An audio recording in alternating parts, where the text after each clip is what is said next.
Hello, pretty guys and gals. Welcome back to my channel. As always, it's always good to have you here, and hope you visit more. Are you angry or frustrated at work? Well, here's why I feel you should never lash out at work. So I was just speaking to a colleague of mine a few days ago, and that person was basically expressing how she was angry and frustrated because of all the work she was being given. She's basically handling like the work of 3 different people. And I can understand her frustration and anger, and she had half a mind to kind of, she was animated about it too. So I felt like she was about to like lash out at work. And then I spoke to her over lunch break, and she was telling me about the whole situation. And on the same day, another person who had been working at my company, who had been working there for 7 years, had just gotten fired unceremoniously. With not even a thank you, just got a single line saying he won't be working there anymore, effective immediately. So that kind of prompted me to tell her a story from my own experience that has stuck with me up to this point and will forever stick with me, because that was an eye-opener. And yeah, so I thought I'd share this story with you. It's a good reminder of why you should never lash out or get angry at work and express that in an aggressive way at work. And there are better ways to deal with that. It's better to be more articulate with the way you feel, and there's a proper way of doing it, as in privately with whoever you have that problem with, but never lash out. So in 2015, I used to work for a bank, and in those days, I was working in the policy department, and there was a manager on my floor who sat opposite me in a cubicle, and he used to report to the same director of the department, same as I did. And that director wasn't really the the sweetest person you knew. He was very demanding, and he was ruthless at sometimes. And it was common to sit late nights to get through the work during month end processes. So there was this one evening where we had stayed late till 8 or 9, and this incident that I'm about to tell you happened around that time. This manager, he had been in the company for about 10 to 15 years. I don't remember exactly, but he was there for a long time, and he was well respected too. And there was a culture tradition at that bank where before you left, you would let your boss know that you're leaving, in case he had something else urgent to do or for you to do.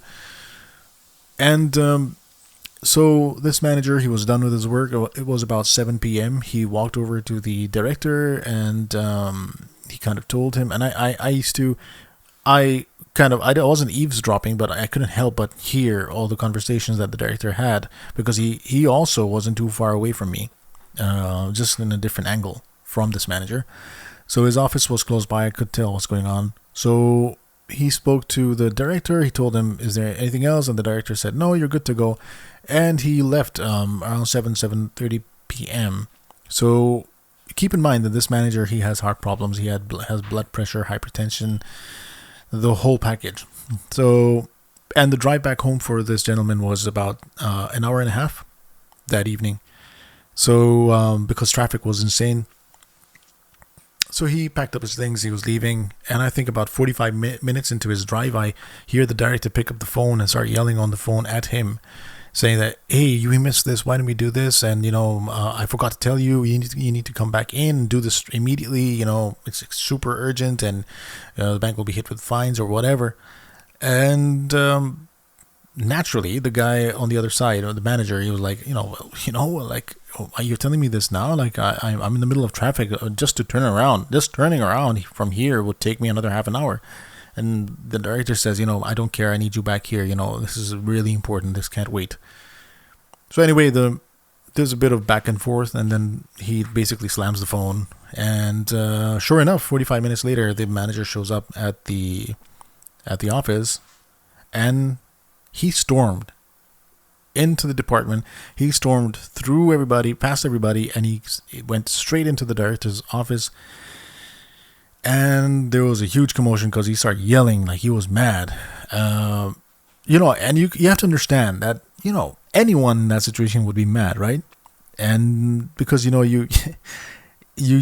were turned around 45 minutes into your drive into in insane traffic for something you weren't told about. And anyway, he was you would even say that it was right to be upset about it, right?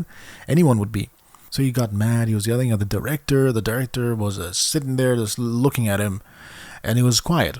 And he's yelling. The whole floor can hear it now, not just me. So the whole floor is watching him.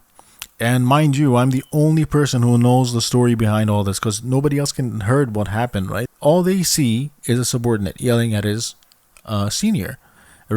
Senior, the director being a respected man himself. So that's all they saw, and it wasn't a good look for the manager.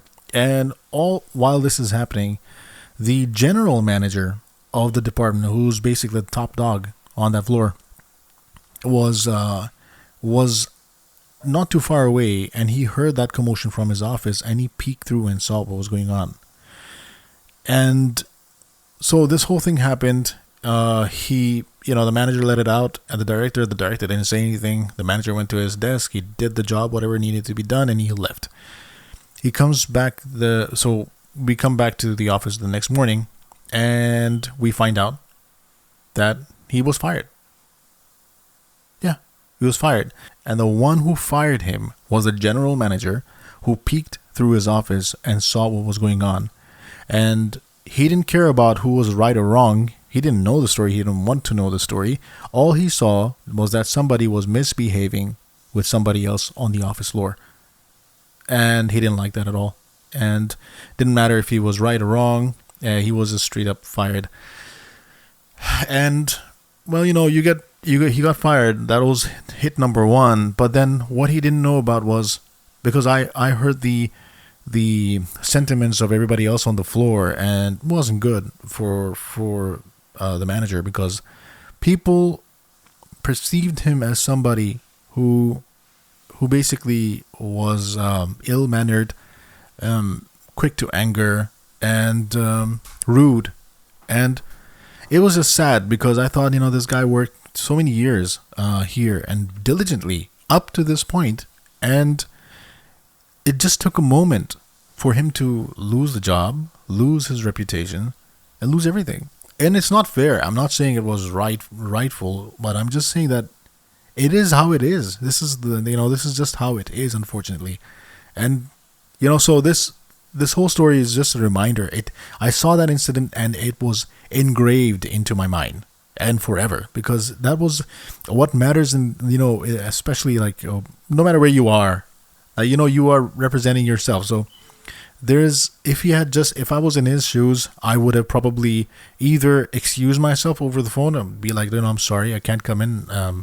I wish you had communicated that to me earlier. This is no time for me to come back. And I'm willing to accept, if this doesn't work for you, then, we can talk about my departure. Or I would have basically come in, stayed quiet, done the work, and then the next morning when things had calmed down, I would have set up a meeting with the director and sat down and kind of talked to him and told him exactly, respectfully, how I felt, and it wasn't acceptable, and that's it. What would what was the worst that would happen, right? So but instead, because he reacted and he was angry, he just lashed out. So yeah, that was just a reminder. That was a huge reminder. That's always a reminder for me too. And I'm a human being. I get frustrated too at work at times, but it's okay. You kind of, if you're not happy in a place, but frustration would happen in any work you do, even if it's something you like. Frustration happens. You get frustrated about things. It's fine, but you have to keep in mind, if you enjoy the work, do it. And you have to go through the frustrations. That's fine. You figure out what's frustrating you and how to solve that problem. But if you don't like the work, and if you don't like where you're working, just don't. I don't think you should stay there. And this is something I've followed. I understand it's not easy for people. It's not, because they're working paycheck to paycheck, and it's not easy. It's not as easy as, I'm just gonna leave. Either you leave or you make it fun for yourself. Try to make it fun for yourself. And not for somebody else, but for yourself. And I've done that. I have. Not long ago, I was working for a company, big company, multinational, and I was a senior financial analyst there. And while the first day, actually the first or second day of starting the job at that company, my father passed away. And when he passed away, they were kind enough to give me the time to kind of go back and kind of bury him and do my duty as a son for his burial or afterlife. And once I was done, I came back. But obviously that's not enough. You need time to process something like that. At least I did. So I continued my job there because I had committed to them. But after a few months, after a few months had passed, I felt like it was getting to me now. I hadn't had the time to grieve properly for my father.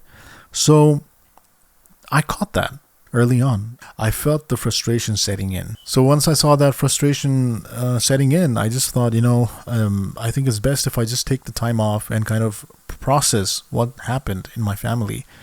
And I didn't know how long that was going to take. Maybe because 15 days of days off from work aren't going to cut it for now, because it was a big event that happened in my life, and I had been putting it aside. I had been ignoring it for months because I had responsibilities. Obviously, that's after I did my immediate duty to my father. But after that, I just ignored it. And for myself, I hadn't processed it yet. So I didn't have like thousands of dollars in savings that I could afford to go take and leave the job, but I had to. It was important for me, and I could always come back. I could start again, but I needed to take that chance and kind of take the time off to process. So that's what I did. I went over to my then boss, and I told him, look, as much as I want to continue here, I need to process, and I need time, and it's 1 month or 15 days won't cut it. I need whatever time I can get until I processed it, and I've dealt with it, and I've accepted it. So I took that. I resigned from the job, and it took me about 2-3 months. And once I felt okay, things have been resolved now, I got back on the horse and I was ready to go, and it's been smooth sailing since. But so this is just I just wanted to share this story because a lot of people go through this, and I've seen these things happening a lot more now. Don't. It's only human to feel frustration, get angry as well, but never lash out, because as they say, words let out in anger are like a bullet that has left the gun and now can never be taken back, right? So I don't even know if I said that right, but yeah, that's the analogy I want to use. So you just always kind of monitor how you're feeling and what you're thinking, what you're doing, and it's always better if you don't have something articulate to say or something to deal with the situation in a more clever or smart or diplomatic or polite manner. Don't say anything at all, because don't take any drastic actions like this gentleman did without thinking it over, and there are better ways to do that. So yeah, those were my 2 cents on that situation, and thanks for watching this video, visiting my channel, and keep it classy, guys.